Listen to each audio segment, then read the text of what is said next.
بسم اللہ الرحمن الرحیم۔ السلام علیکم۔ چینل اسلامی حقائق کے دوستوں کو خلوص بھرا سلام۔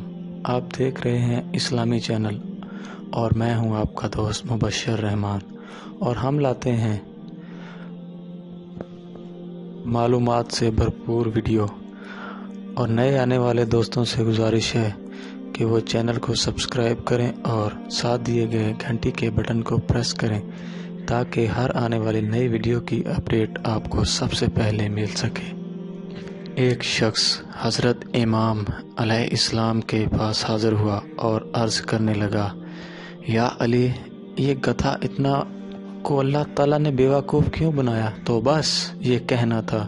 تو امام علی علیہ السلام نے فرمایا، اے شخص، یاد رکھنا، اللہ نے کسی خلقت پہ ظلم نہیں کیا، بس یہ مخلوقات ہی ہے جو اپنے آپ پہ ظلم کرتی ہیں۔ طوفان نوح سے پہلے گدھا بہت ہی چالاک ہوا کرتا تھا۔ جب طوفان نوح آیا تو اللہ کے نبی نوح نے تمام جانوروں کے نر اور مادہ کو اپنی کشتی میں پناہ دی اور ان کی غذا کو اپنی کشتی میں رکھا۔